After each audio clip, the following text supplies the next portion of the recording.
It's a pleasure to be with you. On behalf of Trinity College, I want to welcome all of you to this session of Trinity Talks. My name is David Simon. I'm a partner at the law firm of Mayer Brown and an associate member of the Senior Common Room here today. I'm so delighted to be joined with my friend, Bethany Lude. Today we're going to be having an exciting conversation about lessons from leadership and technology, both in public and the private sector.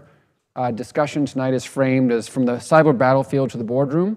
And today what we're hoping to do is to take you on a tour of some of the career lessons that Bethany has had, and also the lessons that might be useful to not only students who are interested in careers in technology and security, to individuals serving in public service here on the other side of the Atlantic, and of course to senior leaders in business at the C-level or in boardrooms as they try to navigate some of these tough issues at the intersection of technology, business, and security.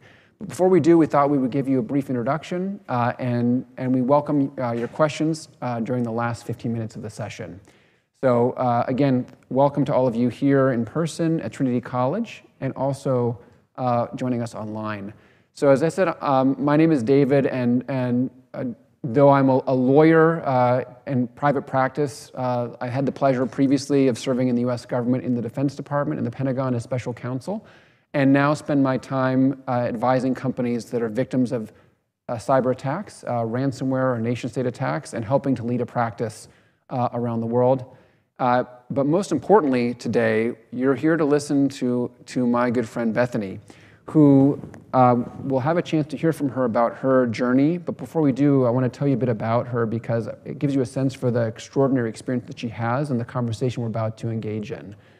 So Bethany, as she'll tell you, began her career in public service in the National Security Agency, the NSA, and has had senior leadership positions not only in government service, protecting the U.S. democracy from cyber threats, but also in senior leadership positions as a Chief Information Security Officer in banks, and now in her current role as the Chief Information Security Officer and Managing Director at the Carlyle Group, which is one of the world's largest private equity firms, which in addition to having a global role in financial services, owns something north of 280 portfolio companies around the world across many different sectors. So with her wealth of experience, I'm hoping we're going to get a chance to learn not only about what it means to be a leader in technology today in private equity, but also, what are the sort of lessons one learns from a trailblazing career like Bethany has had? So with that, why don't we start?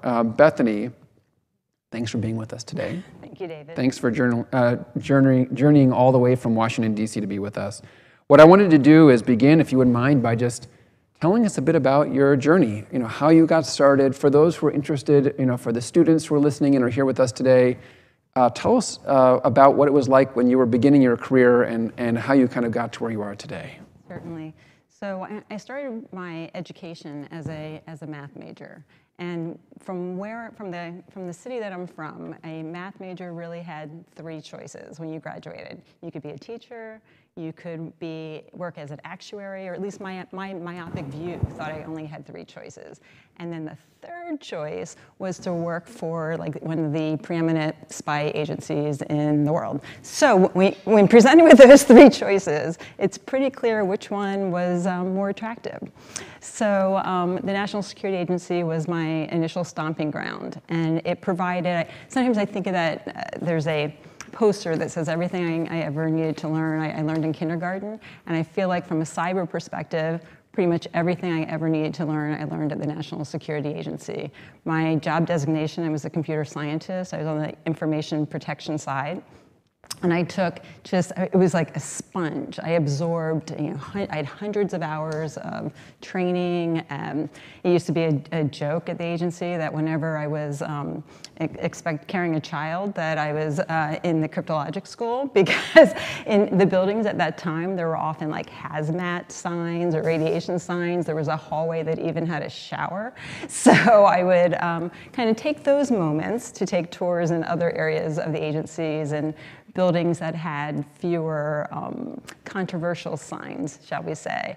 And it was a great time of learning, went to the Naval War College, but there reached a point where rather than being a deep technologist, I wanted to take a step into a leadership role.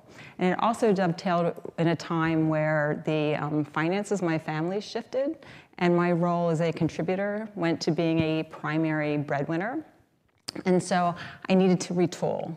And so while still at the agency, I thought I'd get leadership roles there. I went to graduate school. And instead of going, I worked with the best mathematicians in the world and the best statisticians.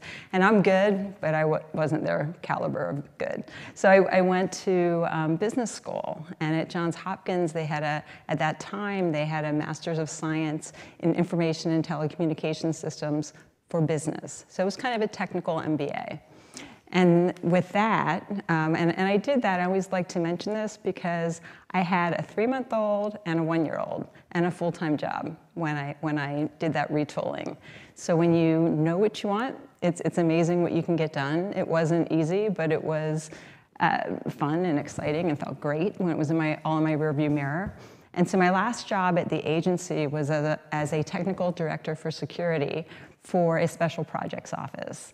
And whatever you may be imagining would happen in a special projects office at the National Security Agency, that is exactly what I was doing. But I just can't discuss it.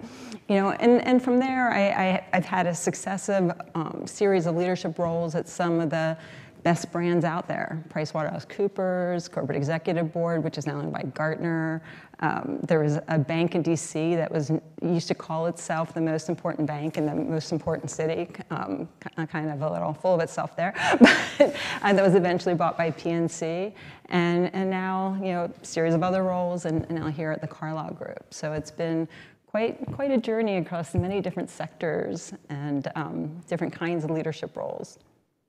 Well, so now that you have a sense for the adventure that Bethany's been on from government to the private sector back to government, and we're going to delve into some of these as we pick up on some lessons, I want to just ask you, for those in the audience that are less familiar with what a CISO does, tell us about the role of a Chief Information Security Officer today and what it's like being in these leadership roles in different parts of government in the private sector. I would love some reflections from your adventures. Certainly. So it's interesting. I would say I wear 3 hats as a Chief Information Security Officer. The first is an operational hat, right? You have to make sure you have impeccable cyber hygiene. So these are the technologists that keep data safe. Then the other hat is really a strategic one, because cyber, folks like to think of it as an IT issue, and they like to think that if something goes sideways, that's cyber risk. It's not cyber risk. It's financial risk. It's regulatory risk. It's operational risk. It's brand risk.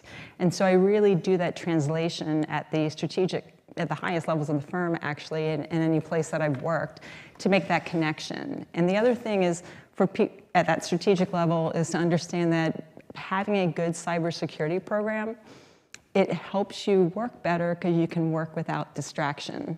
Anyone who has lived through a cybersecurity incident knows that whatever you had planned, wherever you are in the organization, you just got a new agenda item, to have to deal with that incident. I know David works with so many people, and I think your day yesterday went sideways in helping someone with a cyber incident. And as part of that hat, I also help everyone at the company understand that every user, and I'm a user too, makes decisions every day to be a point of strength or a point of risk in the cyber ecosystem. Because all the data says that when something goes wrong, it almost always is traceable to, like the term they use, human element. So it's either someone clicked on a phishing link, or there was someone misconfigured a system. The technology didn't fail.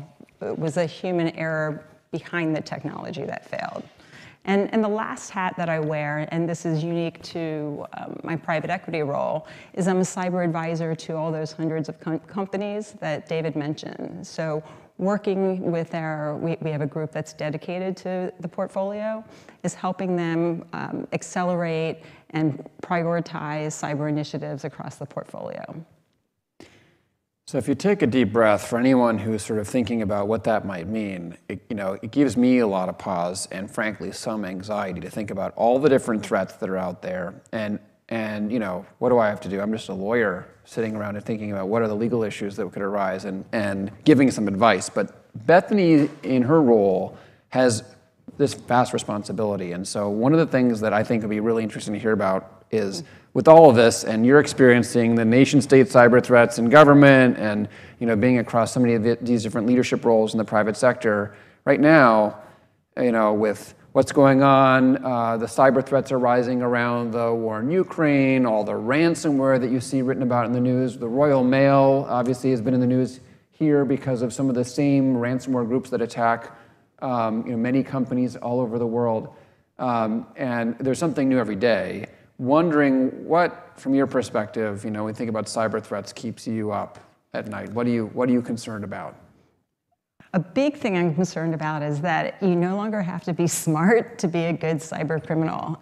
Right now, cyber attacks, it's commoditized. You can buy software rather cheaply in order to run successful attacks against major organizations.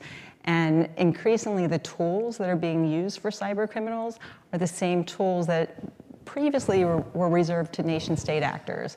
So like my former employer, what may have been in the arrow in that quiver, well, with the situation in Ukraine right now, the same folks who are helping to attack the Ukraine grid by day are criminal actors by night.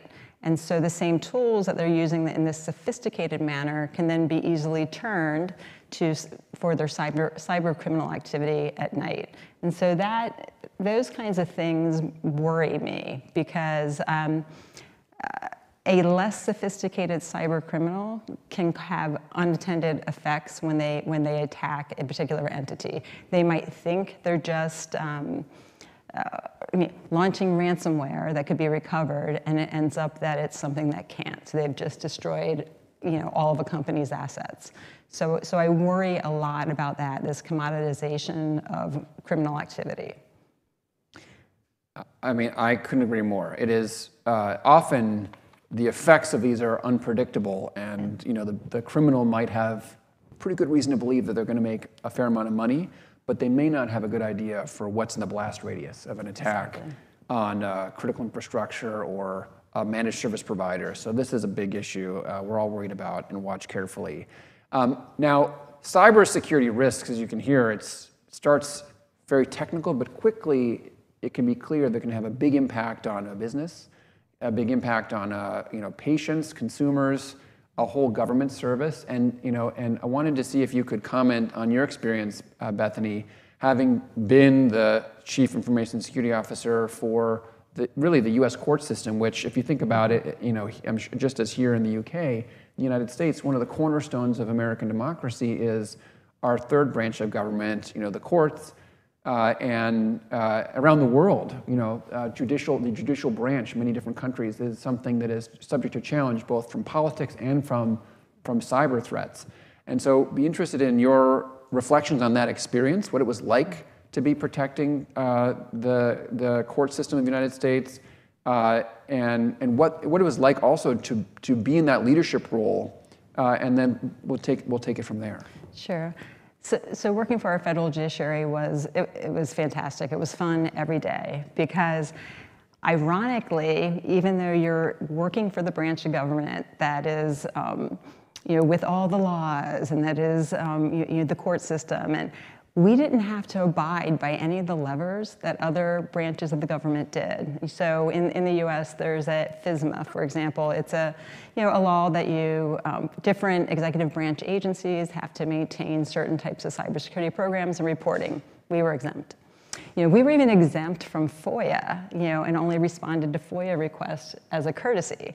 So being successful in the branch meant having to be particularly clever in your persuasion, And you figure my bosses, I had 1,000 bosses that were Article 3 judges that could not be fired. They were life tenured.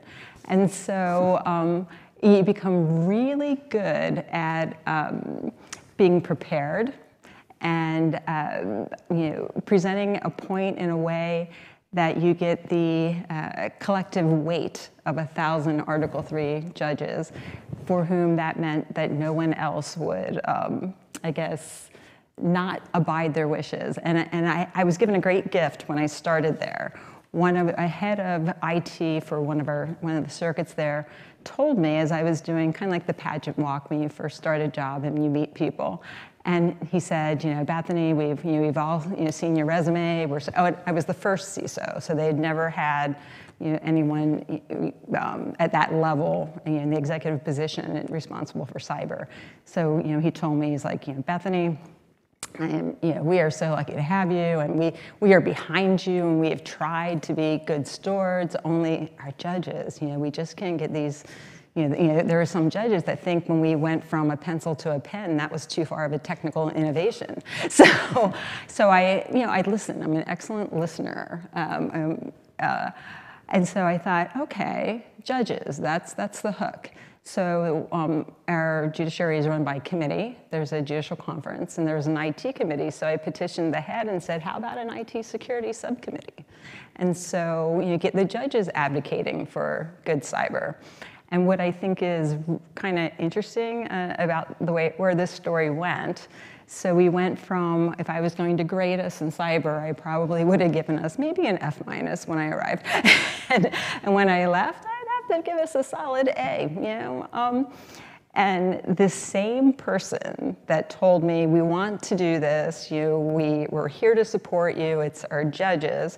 When you roll the clock maybe forward, perhaps 4 or 5 years into my tenure, we were on a call and he said, expletive, Bethany, now that you have our judges caring about this expletive, we have to do it. And I was like, you're welcome. Yeah, wasn't that the goal all along?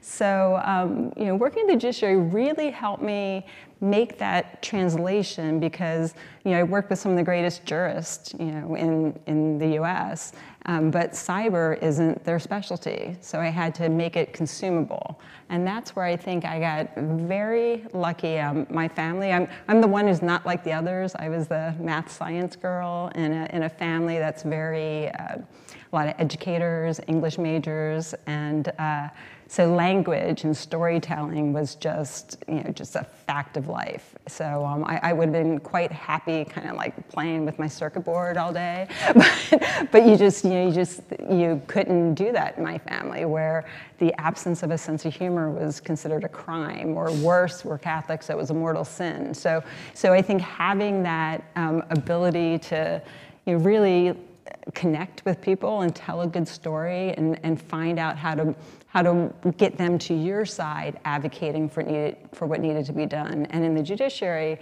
it was getting the judges on board, and that was the game changer. So speaking about making change, and frankly in leadership positions in the private sector and business, I'd love to ask you more about what it means to communicate about cyber, because having so much experience in front of boards and C-level executives when you're responsible for information security, would love to hear some of your reflections. For example, it's one thing to understand how to do information security and to do defense and to make sure you're making the right investments, but as you talked about advocacy and really trying to get buy-in from the judges, a very senior federal judge in the United States, would be interested in how you managed to do that in your first roles as a CISO in the private sector. Did you encounter confusion, resistance? How did you get them to understand? And frankly, if you would share also your reflections now, because this is a hot topic because of the new laws and regulations in the United States and in Europe, board members and C-level executives are really accountable or liable for decisions around cybersecurity, but they don't often have one iota of the expertise, and they may not even be near an expert who can help them understand. So we kind of loved, a story and your thoughts as to where things need to go frankly, for boards that are now trying to puzzle over these things because they have to. Sure. So there's a lot in that, David. So I think I'm going to start with a story from my very first CISO role. So I was at a bank, and this was my very first board meeting where, when I was in consulting, I was often, the person sitting next to my client, helping them, be more informed on topics. And but this was all me. And I worked for a bank that was getting ready to be fined quite a bit for being out of compliance with GLIBA, so it was a bank law, and they were years out of compliance. And I'd been on the job 45 days and met with our regulators and bought us time for the fines. And I said, I can get on the board calendar in 45 days, and I will get the following things approved, and then can we have time? Then you understand you have a different kind of partner. And again, first CISO. So there's always that thing where the job you thought you were hired. I thought I was hired to build a security program. I hadn't realized till I got on board that I was hired to be the face of the person who got the bank fined. So I'm at the board meeting, and I'm giving an overview of exactly where we are and what needs to be done and our wellness plan, and making sure the minutes are going to be showing approval for this. And the chief operating officer of the company bangs the board table. And this is one of those like beautiful rooms with like the solid mahogany table in a DC building that's just historic and lovely. And I paused, and he asked, Bethany, no one wants to hear about that. I'm thinking your regulators do, but okay. So I said, so I paused, and he said, this weekend, we're having some new systems go live. What are the chances of anything going wrong? And there was, in today's lingo, it would be a digital transformation was happening.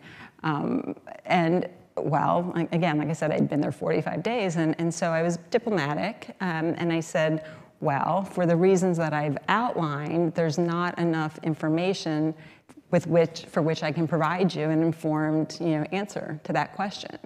And so he just turned red, and I continued back with my presentation, slammed the desk again.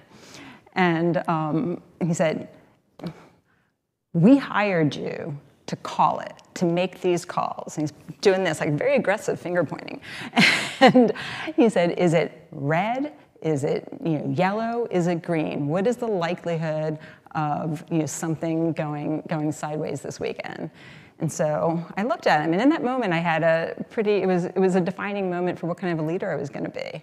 Because you have to, even at potentially great personal cost, you have to be completely truthful, even when it's something that people don't want to hear.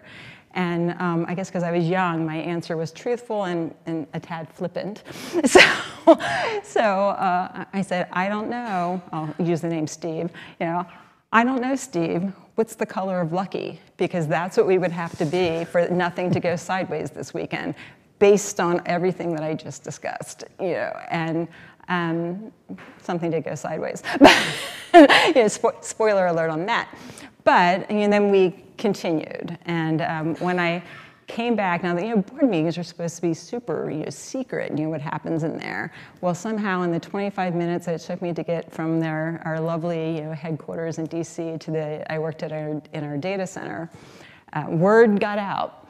And there was a long line of people in front of my office, and as I didn't know if they were there to say goodbye or what, and as I turned the corner, they just applauded. And in that moment, so in 45 days, I engendered more credibility and loyalty and support for the security program that the bank needed than if I had capitulated in that moment. And so that's really been a hallmark of how I lead as a CISO. And the big thing, like rolling the clock forward from that rather dramatic moment, is always to educate. No one wants to feel stupid. So whenever I'm talking about security, I don't use security language. I won't go into a board meeting and say, we resolved 10,000 vulnerabilities with our scan showed we're carrying this much. No, I talk in their language. What does the board care about? They care about regulatory risk. So I talk about how our cyber program reduces regulatory risk. They're concerned about brand risk. So I talk about what we're doing to reduce brand risk in the security program. They're concerned about operational risk. So I talk about what we do to make sure that we are a resilient organization, that we're responding to the threats that are most likely to impact our organization. I talk in terms of financial risk, in ways that we're prudent stewards of the investments they give us, and ways that I do a lot of diligence with investors, and I'll share stories of how here's what our investors want to know to make sure that we're not just a trusted name, but that we're trustworthy because we have their data, and to let them know that how our program, connects to our bottom line. So that's kind of how I carry the conversation. Well, this is one of the things that many organizations, frankly, lack, is somebody who can not only communicate about what needs to happen, but will stand up and sort of give that hard, advice in the moment. I often find that that's not the step that security leaders tend to take. So really appreciate your sharing that story, because I think having courage in the moment is exactly what organizations need these days. One of the things I want to do is come back to a word that you used in one of your responses. You rightly use the word first, because I think it's a very important theme to highlight, in your experience, because if I'm not mistaken, from the very beginning of your time at NSA, you were one of the first, I remember, was it firewall division? That tells you how old I am. I was part of the first firewall division at the National Security Agency. So now, what comes free in your computer, we kind of thought of that as like our very own Enigma machine we had to crack. So that's back in the day. But tell us, so even from then on, being the first CISO of the courts, and even in a lot of circles, in terms of being a CISO today among the leading private equity firms, you stand out not only from your experience, but also in many instances, you may be the only woman who is in these roles. I wondered if you would comment on your experience, being the first, and also, what is your take on, I know that your time at Carlyle, you formed a security and technology group for women leaders. That's right. I'm interested in kind of your reflections on, how you came to decide to do that and what it means to you. Yeah, so it still surprises me sometimes. So actually, David and I were in Miami 2 weeks ago, and it was a private equity CISO summit, and it was 10 of the top PE firms, globally. There were 13 different CISOs there. Some companies have a dedicated CISO for their portfolio companies and one internally, so that's why 10 companies, 13 people. And when I looked around the room, there was only one person that looked like me. And that's still, to me, surprising that out of the 13 CISOs, there was only one woman. And something that I've learned, I've been educating myself a lot on diversity, equity and inclusion. And when I arrived at Carlyle, Carlyle does a beautiful job of their engagement surveys. So we really want to hear from employees, and then you will see actions. They will take actions. And when I arrived, I was really struck by the fact that women at Carlyle were very engaged, enjoyed working with Carlyle, and thought it was a great brand, great place. The women who worked in the technology organization were disproportionately less engaged. So I really wanted to tackle that. And so founded a Women in Global Technology and Solutions cohort, and we have monthly meetings. And after 2 years, our survey results, they had at one point been at 50%, whereas the men's were over 80%, and then they were 70%, and I was hoping, just wanted to close that gap. Well, last year we were at over 90%. So, and the men were at 80%. So I was teasing the leadership team, who, again, I'm the only female on it, in the IT leadership team. I said, you all need to advocate for yourselves and the people who look like you, because they're not nearly as happy as we are, and engaged and excited about working at Carlyle. So, and what prompted me at Carlyle to be more intentional is when I left the courts, because of when I got into cyber, there weren't people who looked like me to serve as role models. I never had worked for a female CIO, had never worked for a female CISO or CEO, and had wonderful people and wonderful allies, but just no one that looked like me. And because of that, I didn't realize the impact that can have. And when I left the judiciary, I had this profound experience, which was, it was over a dozen women would come in and say, hey, congratulations, I understand you have this new position, as people do. And then they would start to cry. I was completely unprepared for that. And the reason is that they hadn't, I was their example, and I was the person who would say to them things like, there's always a reason not to go to grad school. Instead of asking, why not, why? Like, why should I do this now? Why not? You'll feel so much better on the other side of it. I did it with 2 kids and a full-time job. You can do it. I can support you in that. And I had done that for men and women that reported to me. But what I didn't realize is that they had not had the experience of someone who took their daughter to lunch, who was also a woman and an executive, who could say, this is your path, this is who you can be. And so I had undervalued it. And then at Carlyle, we had this wonderful speaker, Dr. Obi, came in, and he let us know that when you are different, it's very stressful, because whether you realize it or not, you're hyper scrutinized. You can't help but notice someone who looks different. If I came in here and I had a unicorn horn, you'd all be staring. It's just human nature, and that creates real stress, and that if you don't deal with that stress, it causes the data showed physical illness. So I kind of, when I was at Carlyle with all this new information and then having what happened when I left the judiciary, I was like, I need to do this with greater intention. It's this, whether I wanted the mantle of role model, I had the mantle of role model, and I had to carry that with greater intention. And actually in December, I was at lunch with some former colleagues, and there was a young lady there and a fellow's wife who, I guess didn't know my legacy, and Jessica was telling Sylvia, she's like, oh, you don't understand what Bethany did for us, and she started crying. I was like, no, stop.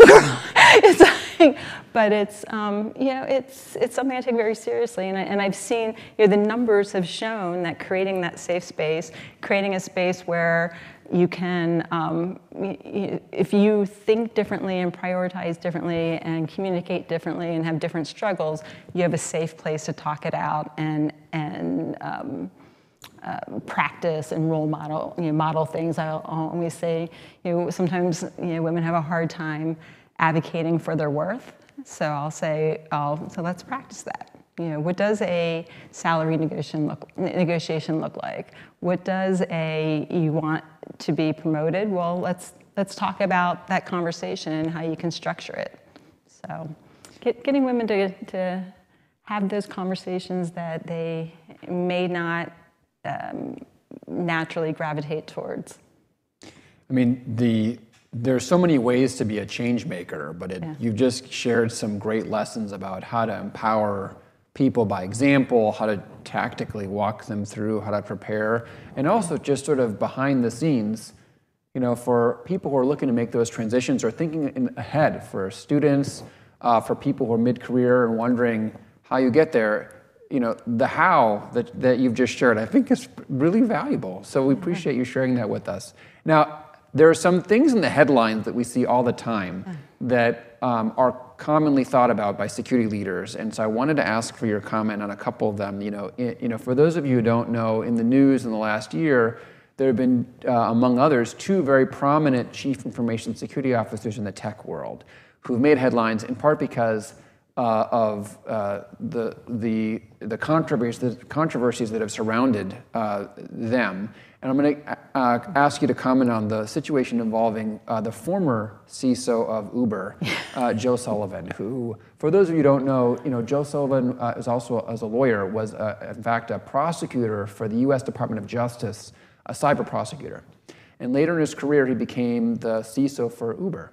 And to make a long story short, as context, there was a situation involving a data breach that the company apparently was subject to a consent order from the U.S. Federal Trade Commission, the FTC, and was expected to continue to provide information to the FTC. And subsequently, there was another data breach, and according to news reports, the company did not follow the order and did not disclose adequately. And later, the CISO, Joe Sullivan, who was a prosecutor, was in fact prosecuted and eventually convicted for effectively not disclosing enough and covering up the fact that this occurred. So you have this extraordinary moment where a CISO is prosecuted. And I would be interested in your reflections on this, not so much about the legal case or Sure. his conduct, but it's kind of an interesting question of how do we get to a place where a very large organization who has a prominent security leader, in a story that complicated, the main headline is the head of security is potentially going to jail. And what does that mean to you, and what do you think security leaders and other business leaders should take from this? Sure thing. So when that story came out, I started leading all meetings with our executive team. And I also meet with the board. With now that CISOs have personal criminal liability for decisions made within the company, and it's kind of like an icebreaker, and I educated them on the case, but that it really had some fairly serious implications. One, it made me immediately reach out to our chief risk officer to make sure I was covered under our D&O insurance. So it's a good idea. So if I'm going to have personal criminal liability, I want to have a very good legal team helping avoid me receiving a conviction. Within the community, within the cyber community, it was interesting. I attended within the financial services. There's an information sharing organization, FSISAC. And I was on a call, and I was very curious at how many other CISOs were quite spooked by this, like reconsidering their careers because they didn't want to have all of the historically, security officers have been the person who got fired when there was a breach, but they haven't been the person that has been convicted of a felony when there's a breach, and that was felt like something that they weren't quite comfortable. Many were not comfortable having as part of a potentiality in their job. Now, when I looked at the case and how it was handled, I was felt like there were definite missteps. So if I had been handling that incident, it may have been another "what's the color of lucky" moment, because I would not have gone down the path that Joe Sullivan went down.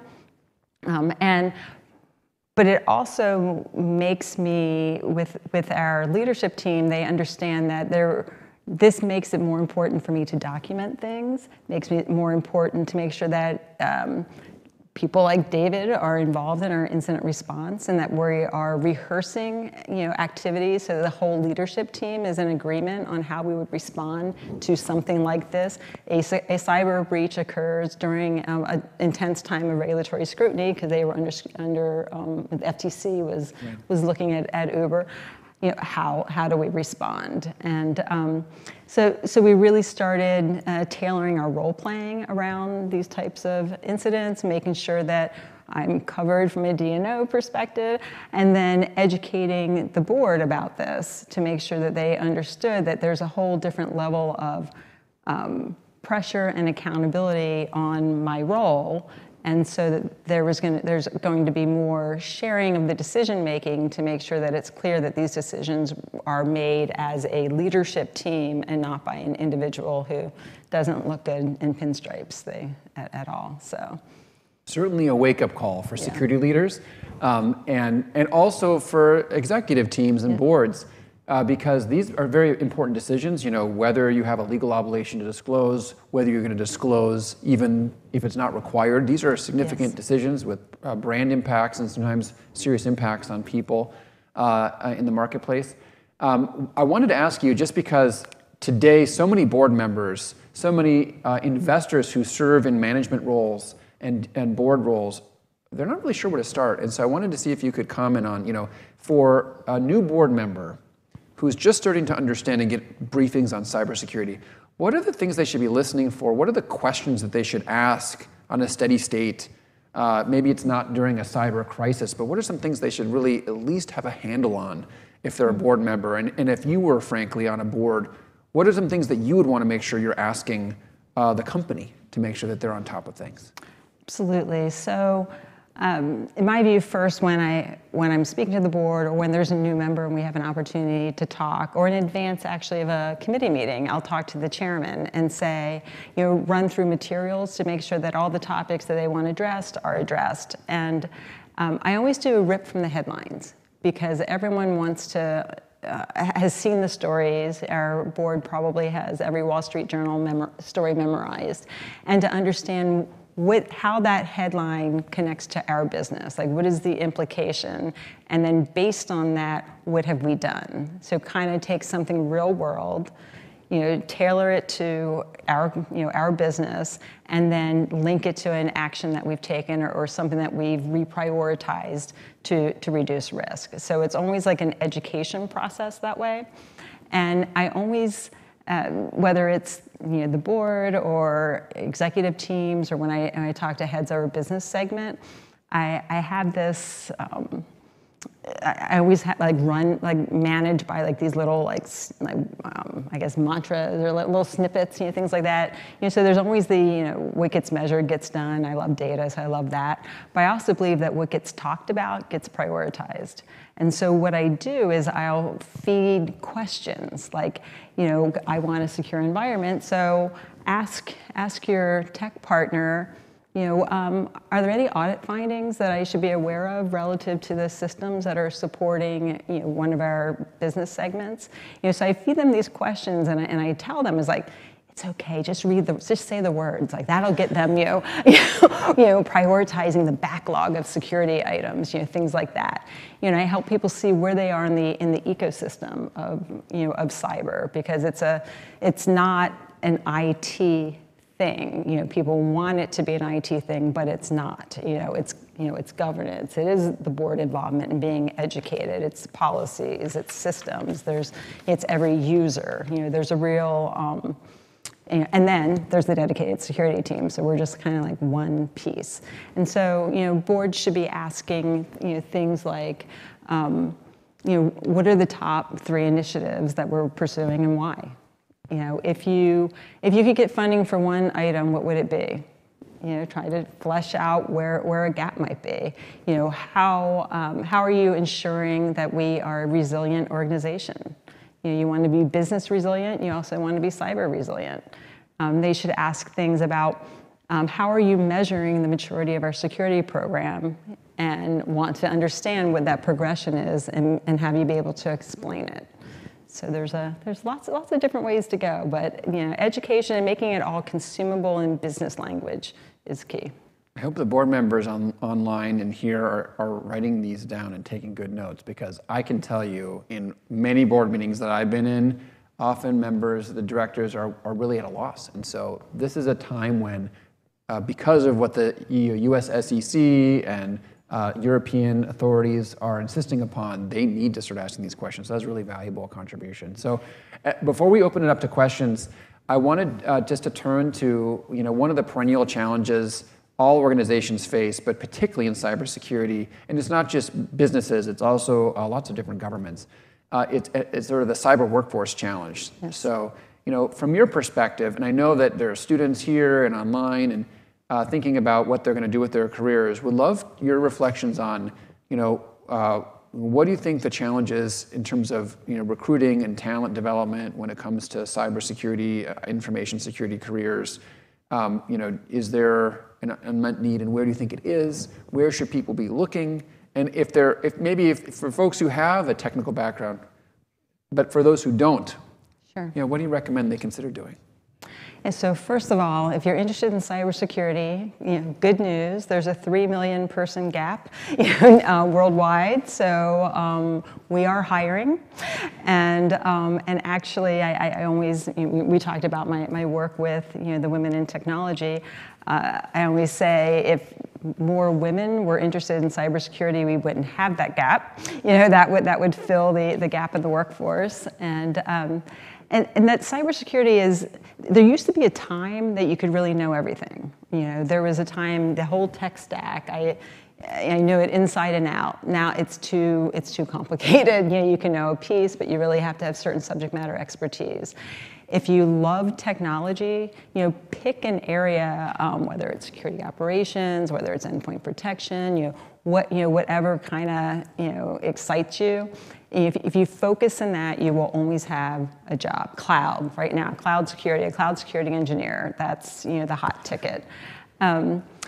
But if you think that you may be interested in maybe one day taking a leadership position, I always, since there are students here, fill your elective classes with communications and writing classes, because communication is the key to everything. I find that whatever my job is, it's that and marketing. If you want to get money for projects, you have to be able to explain why it's important to fund that project. And interesting work is how I keep a talented, engaged team, is by being able to get the funding to do the interesting work, to keep people's minds engaged. So oftentimes like soft skills are, I guess, maybe not valued as high by folks who are very technical. And push yourself and get comfortable having conversations and standing in front of people, because that's how you keep interesting work headed your way. I think then on the other side, if you're not particularly technically inclined, you have a rich future career in cybersecurity as well, because things like security awareness training, things like audit and assessment. You're doing internal controls assessment of cyber controls. Those don't require deep technical skills, yet it's part of the having any type of robust cybersecurity program. You need someone who has governance skills. You need someone who has training skills, in addition to the deep technical skills. And if you are inclined to become a lawyer, don't worry, you can also go into cybersecurity as well. I got exposed to working in the Defense Department to cybersecurity threats when North Korea cyber attacked Sony Pictures, and there were other substantial incidents that occurred. And I think that the exciting thing about careers in technology is that you can bring different perspectives. So I hope that gives you a sense. But I think what you said a moment ago, which I want to underscore about, retention and talent, this is one of the greatest challenges today across many sectors, and we don't have the same challenge, frankly, in the cyber field that many do, because the work is really exciting. The mission is meaningful across public and private sectors, and for security leaders that are struggling to retain talent, I think it's good to remember what Bethany just said about making sure that you're really a great advocate for resources so that you can pursue the important projects that will make the work meaningful and impactful. Because, frankly, whether you're in a big organization that is defending lots of companies around the world, like the Carlyle Group, or a government agency here or in the United States, when you have the resources and people feel like they're behind it, they're going to see the results, and that speaks for itself. So that was a very good point. I know that we have some questions in the room, so I have some more, but I want to do, mindful of time, to open it up and see if there's anyone in the room who would like to ask a question. Yeah, right over here. Hi, what's the role of insurance, cyber insurance, in shaping behaviors and culture? So one thing, having just gone through our cyber renewal, I think it's essential to have cyber insurance. And what it does is it helps focus on certain key controls that are in order to be insurable. So it used to be that you could get cyber insurance. It was generally like a one-page form. Now it's pages and pages and supplementals and hundreds of questions.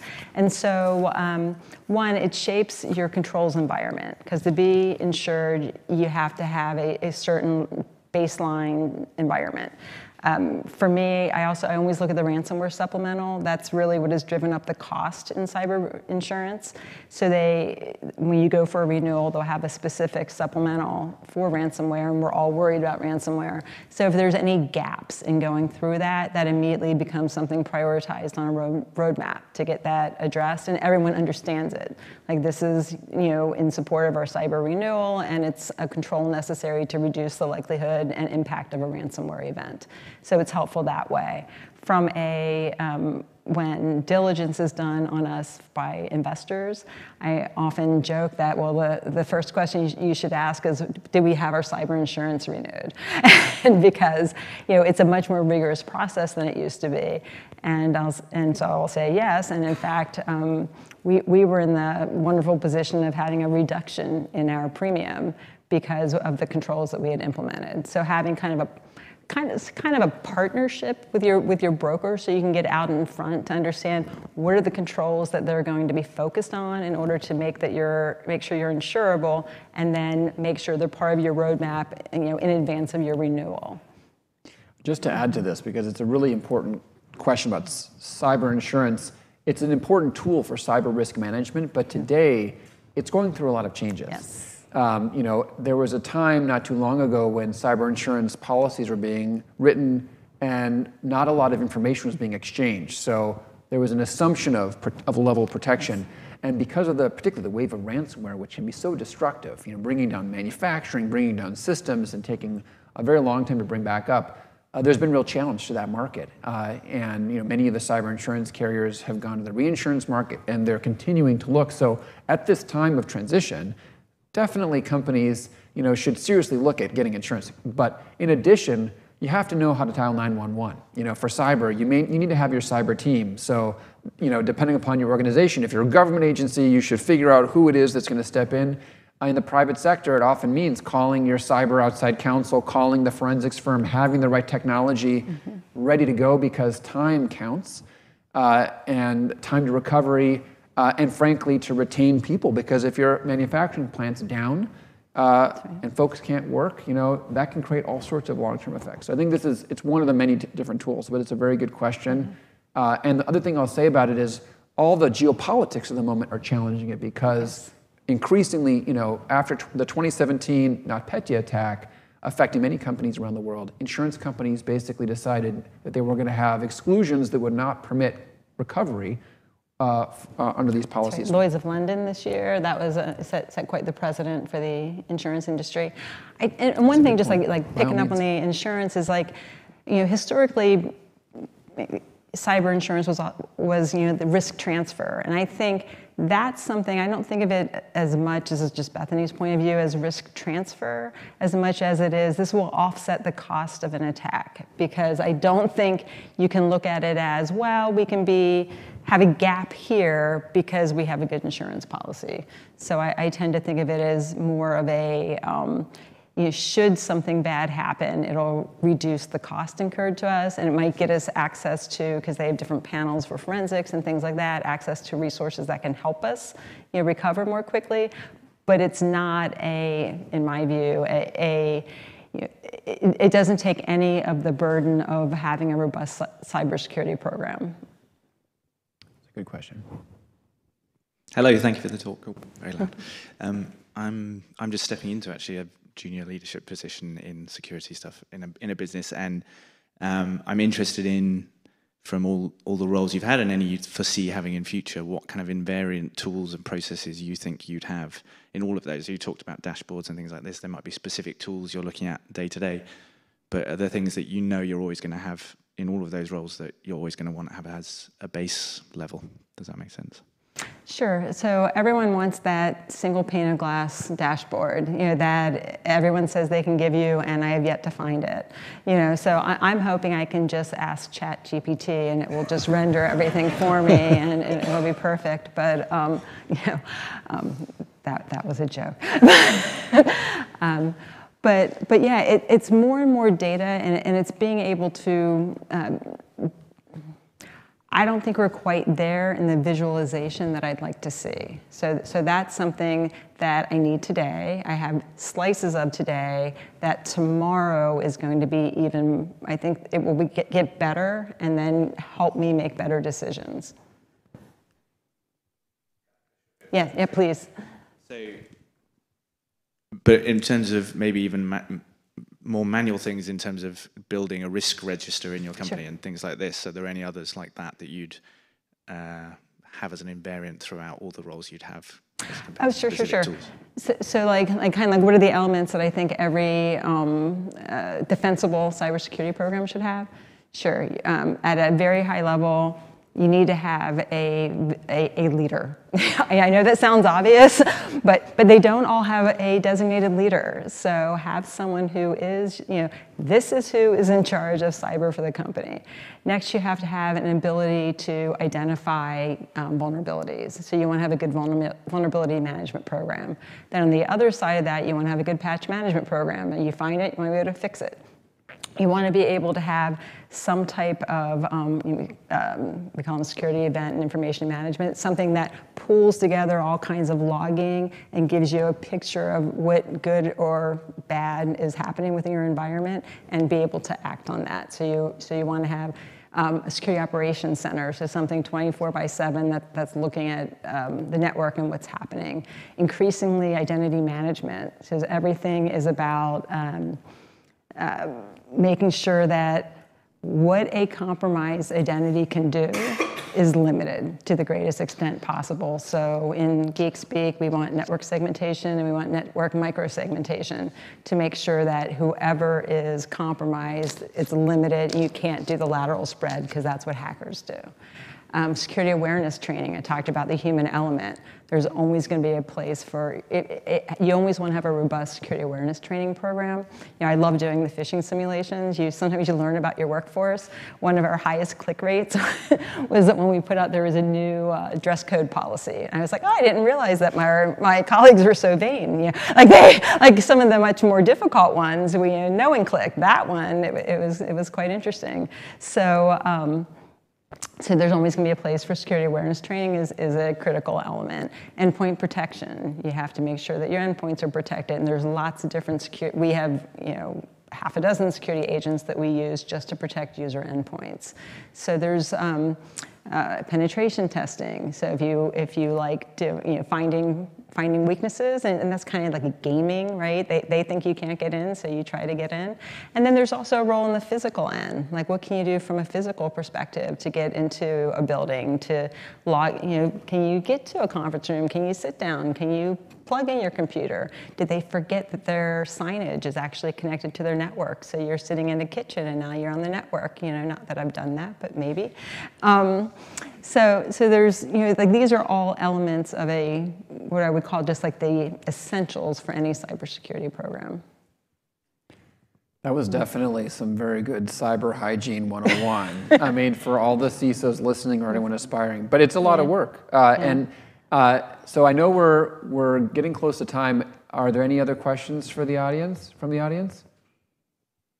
Well, hearing none, what I want to do is ask one final question, and then we'll wrap up, because I think one of the themes here has been, obviously, trailblazing, thinking about how to make change in organizations and how to give, the right advice to a senior leader or a board member when you need them to make the right decision. And I wanted to know if you could leave us with a thought for the folks who are, looking at their careers, maybe at the beginning of their careers or what have you, any sort of final career advice you'd give them as they're looking out and trying to decide whether they should pursue a career in technology and cybersecurity.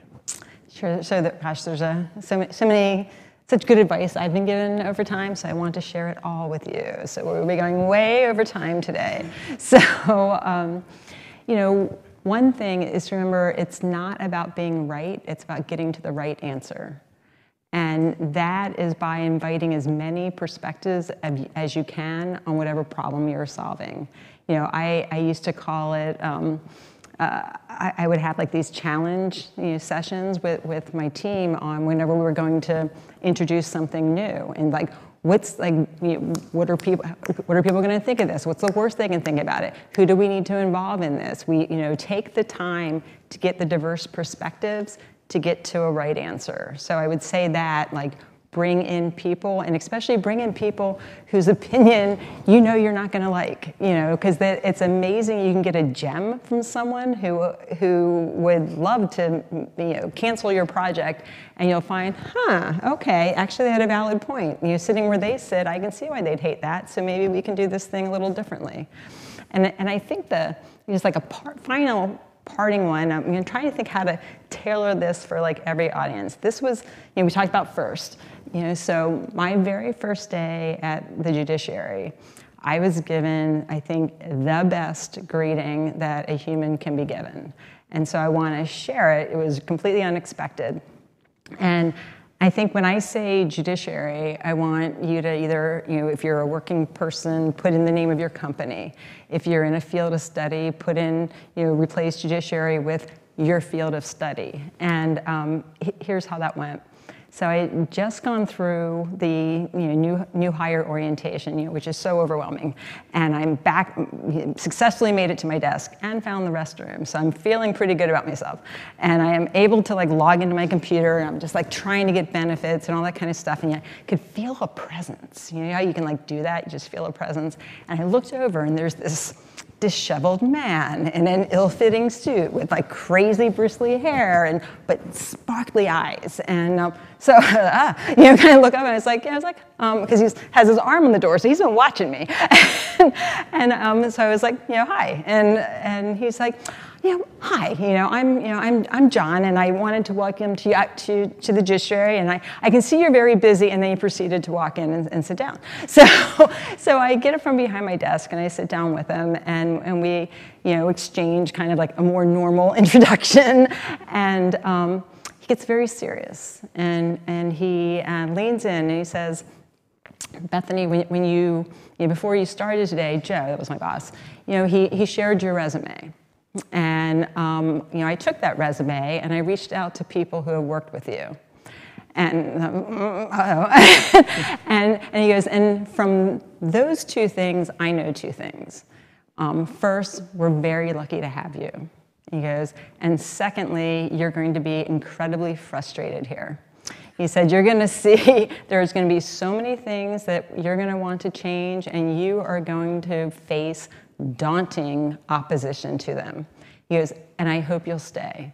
He said, because when you are successful, and I have every confidence you will be successful, you will have changed a branch of government for the better. It's like, and because we're a family, we operate, when they say that, the judicial family, people will know that Bethany Lude changed a branch of government for the better. And after that, wow, that was a lot to lay on someone one day. But I thought about that, and it changed fundamentally how I show up at anything. Like, there's the job that you're doing, but there's also this look up. How can I change Carlyle for the better? Not just build a great security program, but how can I change the company? Like, how can you not just do the work in front of you, but consider like what's possible, not just what must do, but what is possible. So I think that's, reach big and be uncomfortable. I mean, that's, because that's where learning is in those stretch moments. So remember, work hard, and change the world for the better. What a wonderful note to end on, Bethany. Thank you so much for sharing your reflections on an extraordinary career which continues. I want to thank Trinity College and President Dame Hillary of the college for welcoming us, and all of you for joining us today here and online. So hope you have a lovely afternoon, evening, and with that, we'll close. Thank you.